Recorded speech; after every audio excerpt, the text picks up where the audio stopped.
Hi, everyone. So we're just going to go ahead and get started. So thank you for coming. This is the Statistical Consulting Lab's Introduction to Research. So hi, my name is Anna White. I work in the Statistical Consulting Lab, and I am currently in the Master's of Applied Data Science program here. And I'm Shanice Douglas in the Masters of Mathematical Sciences.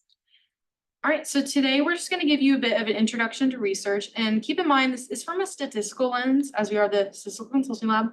So we're going to talk a little bit about what's important for you to know before you get started your research, especially when it comes to different statistical techniques and what you need to think about before beginning. We're also going to go over different types of data and specifically analysis techniques that you can use for that data. And then we're going to go into forming your research questions, some things you should know. We're going to go over some examples too to clarify. And finally, we're going to end with some resources we think that you should be aware of as you begin writing your dissertation or thesis and getting started with research. So we'll go ahead and get started. So before you get started, the first thing you need to know is know your resources. Of course, at the end of this, we are going to go over some resources that are important that you may want to know. But really what we mean here is really know when it comes to a certain problem that you encounter, who to ask, right? So definitely, and don't be afraid to reach out to your research advisor for resources as well. That is their job. But that's a really important thing for you to know, especially when you get started. The next one is make a plan, and this has a lot to do with what this whole workshop is about. And really, when it comes to conducting research, it is so important that you make a plan. And really what we mean is that you have to plan out your statistical analysis before you collect data. So your research question should have everything to do with what kind of data you're going to collect, and you should know how you're going to analyze it before you collect it. So you will have the appropriate data in order to answer that research question that you came up with. And so next has to do with IRB approval, which is, do you need it? In case you're not aware, IRB is the Institutional Research Board. If you want to find their website, you need to look up ETSU IRB. And IRB approval is needed if you're doing anything that has to do with human subjects. And so if you're not sure whether or not you need IRB approval, you can go to their website and they have a form, and definitely talk to your research advisor. They will know way more about this. And so we mentioned this too, because the next thing we're talking about is a really important statistical technique having to do with IRB approval. Specifically in that power analysis, you will need to do it in order to get IRB approval. And so just so you're aware and what power is and what it has to do with statistical analysis specifically before you begin your study is, we'll start, what is power? It is a very important part of statistical analysis. And so here's the definition. Power is a probability. So it's the probability that you will reject the null when the alternative hypothesis is true, given a certain significance level. So really what power is, it's the probability that you're going to reject the null when you should reject the null. So when we think about this in general, you would want a high chance of rejecting the null when you should. And so there are some things that you should be aware of that affect power that are going to come into play when it's time to do a power analysis. So the first one is sample size. And really when you're doing power analysis, especially before a study, you're doing that to decide what your sample size needs to be in order to meet certain criteria. And really, this is so important because we learn, and power for one is a more high level statistical thing that you wouldn't necessarily learn in a beginner level statistics class or an introduction to statistics. But really, if you have a high enough sample size, you can always reject the null, which obviously is not good when it comes to producing a reliable study. And that's why we need to figure out sample size before we conduct a study, which is what we will be doing in power analysis. So significance level. Significance level is definitely going to have an effect on power. So the chance that you'll reject the null is going to have a lot to do with when you say you're going to reject the null, which is that significance level. It's the alpha value. It's usually 0.05, but if you have a 0.01 versus 0.05, it can definitely have an impact on power. So it's important that you set that before you begin your study as well. And you set it when you find that sample size for your study. And finally, effect size. This might not be familiar, and that's okay because I'm going to explain what it is. So the effect size is the amount or what your findings need to be in order for you to say, oh, there's a significant difference here. And that might not make sense. So I'm going to use an example. And this is a pretty standard example you'll hear when it comes to effect size. So suppose someone's doing a weight loss study with a weight loss drug over like 6 months. And so the effect size would be how much weight does the person in your study need to lose in order for you to say that the weight loss drug works? So is that 5 pounds? Is it 20 pounds? So that's something to keep in mind, and that's really what effect size is. And so I hope that clears that up. But if you have questions, you can definitely ask them, and I'd love to clarify if you need more clarification. So when it comes to power analysis, based on the things that we know affect power, 3 different things are really going to come into play when it's time for you to choose your sample size before you're studying. And the first one obviously is power. Now, power, we do want this to be high, like I was saying earlier. So usually the pretty standard is around 80%. Oh, did somebody have a question? I think there is that. You can go ahead and open your microphone. Yeah. You had a question? Someone raised their hand just. No, it's okay if they don't want to. We'll just keep on going. Yeah, if I'm going too fast, you need clarification, feel free to ask, that is fine. So the next thing is your effect size.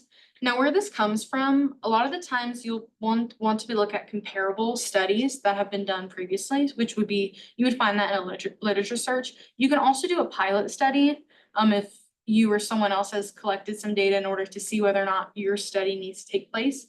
They might have some data for you to use in order to calculate that effect size. Don't worry too much about the calculation of the effect size itself.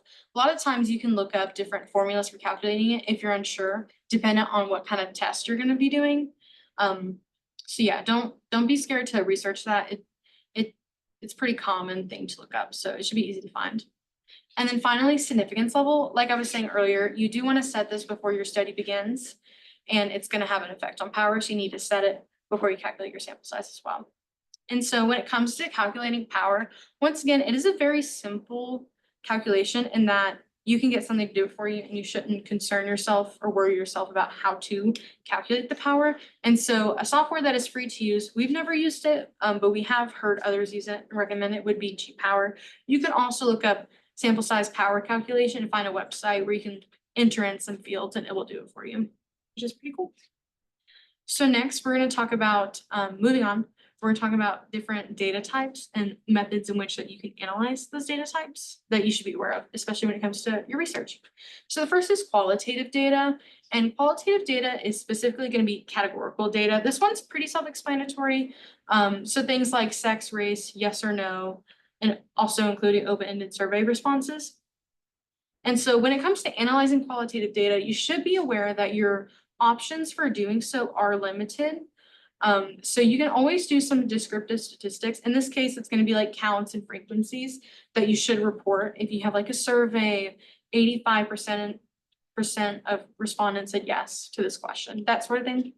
And then when it comes to different tests that you can do, like I was saying, you are limited. So you can do a proportion test. All you need to do a proportion test would be a proportion and then the sample size. And you can compare two groups between like, you could compare sex and then the answer, how they responded yes or no to the question, and that could be a proportion test. Additionally, there's the chi-square test of independence. This one is going to be, you can ask the question, is there an association? Are these two things somehow related? And that test can answer that for you, but it cannot tell you the extent to which there is a relation. It can just say yes or no, these two things are either independent or dependent, and there's some association occurring there. And that's something that you should keep in mind when you're designing your surveys or your research at all, different methods for analyzing. And like I was saying, it's definitely limited, but there are some things that you can do. And next, Shanice is going to talk about quantitative data. Okay, so we have also quantitative data, which is the measure of values or counts and are expressed as numbers. So basically, quantitative data can be represented as numerical, and examples include heights, weights, age, income, test scores. However, we have to take into consideration that there are some numerical data which is not quantitative. So for example, you have social security numbers. These are numbers, they can be represented using numerals, but they are not quantitative data. And if you consider age as well, If you're just using the age as a number, then that is quantitative. However, if you take age groups, then that's not going to be quantitative. That is going to end up on the qualitative side. So for example, if you have groups 10 to 15 and 16 to 20, those are not quantitative data. So why is quantitative data important in research? So the objective is measurement and statistical analysis. It allows for hypothesis testing and generalization to population. So some statistical tests based on quantitative research questions are t-test for means, and it is used to compare means of two groups. For example, comparing average test scores between two different groups of students. We also have the ANOVA, which is used to compare means across 3 or more groups. For example, comparing exam scores among students from different majors. And we also have the correlation analysis, which measures the relationship between two quantitative variables. So we have research questions. So forming a research question. So your questions should be clear and specific. So you want to ensure that your questions are clear, so you know, okay, what kind of data will you be collecting based on your research questions? Should it be quantitative? Should it be qualitative? You should plan to collect data that are required to answer your questions. So if you don't have a clear research question, then you won't be able to set your, you won't be able to collect your data to answer that question. And Yeah, so just some examples of ways that you can begin your research question. If you're asking something like to what extent is the relationship between two things, you'll probably need some quantitative data in order to answer that. But if you're asking, is there a relationship between something like that, and you could just have qualitative data and be able to answer that question with just that. And does performance increase when something like that, when you're using increase or decrease, that's phrasing that you would need quantitative data collected in order to answer. So next, we're going over some examples, just to make it a little bit more clear what we mean by clear, concise research question and how it points to the type of data you collected and the test that you can do. So the first example here, is there an association between gender and preferred mode of transportation among adults in Tennessee?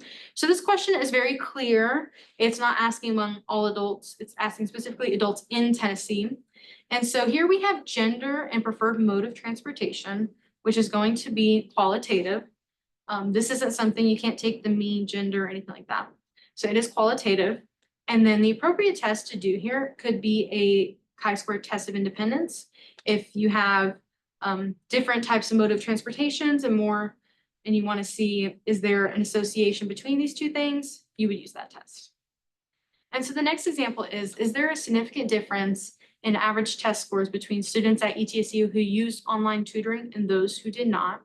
So here, test scores, average test scores, and then students at ETSU who used tutoring and did not, those things are qualitative tutoring, yes or no, or online tutoring, yes or no.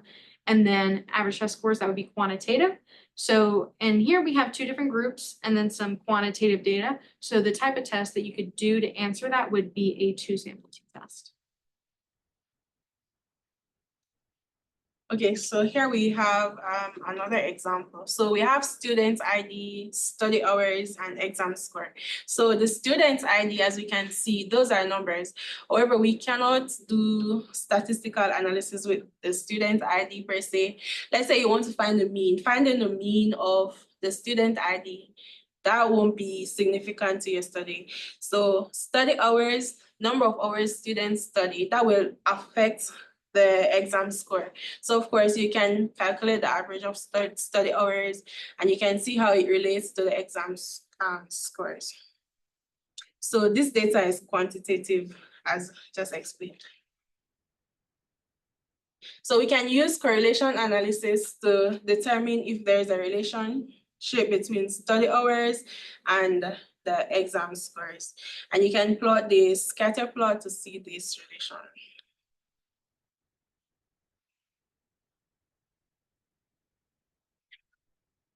Okay, so there's a third question. Is there a difference in the average number of hours of exercise per week between people who prefer outdoors activities and those who prefer indoor activities?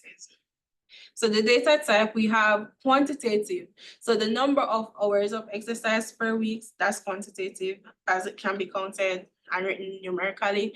And we also have qualitative, the preference of outdoor or indoor activities. So these are categorical. And the appropriate test would be ANOVA. And if there are more than two activity preferences, so we have outdoor, we have indoor, and you could also have mixed persons who chooses indoor and outdoor. And if there are only two groups, we can use a two sample t-test, which would be appropriate in this case. Yeah, so finally, just some resources for your information. The first one we did want to let everyone be aware of is actually there is a lab on campus called the Applied Social Research Lab, and they actually specify in surveys. So if you have any questions about survey design, data collection, and specifically analyzing those survey responses, they are a really good resource for you to reach out to. Additionally, I know the Sherwood Library has lots of great resources, especially when it comes to your research, especially for literature searches and things of that nature. So do not hesitate to reach out to them. They are here to help you. I think you can make an appointment and get some one-on-one time to really help you look for resources for your study, which is great. And then for us, when it comes to your statistical analysis, you can always reach out to us here in the consulting lab. That is what we do specialize in. And so, yeah, that's about it. Sorry we went through this a little fast, but I think we got through everything we needed to get through. So just so you're aware, we do have a workshop coming next month. If you were interested in quantitative data analysis, we've kind of touched on it today. We didn't go through how to do it, when to do it, what the assumptions are. So if that concerns you in your research and you'd like to learn more, that is a great thing to keep in mind for next month. And so thank you. That is all we have for today. We do have a QR code for a satisfaction survey if you're interested. It is anonymous. You do not have to fill it out, and just give us some idea about how we did. And then we do have some other workshops. You can let us know if you're interested in those as well. And so thank you. And does anyone have any questions or any clarifications?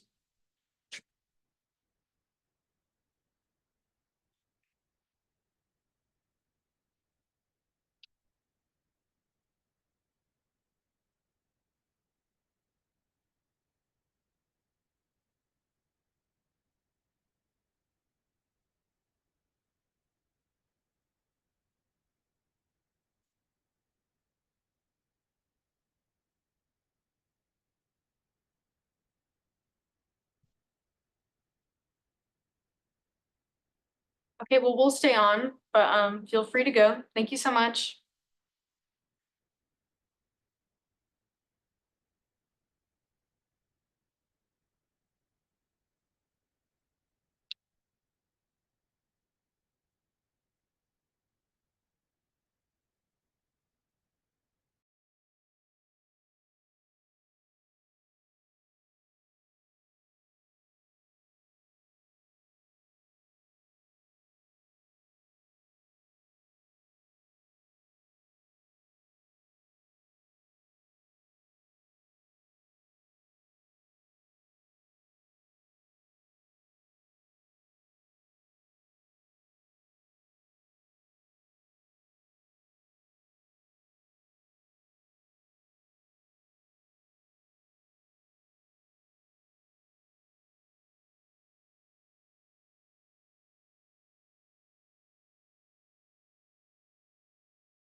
Okay, we're gonna stop sharing, but we will stay on to answer any questions if anyone has them.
Thanks, everyone, for joining. If you have any more questions, feel free to email us.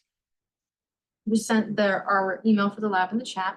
So thank you. And we'll stay on for just one more minute, but after that, we'll probably go. But thank you, everyone. Thank you for having us. Bye-bye.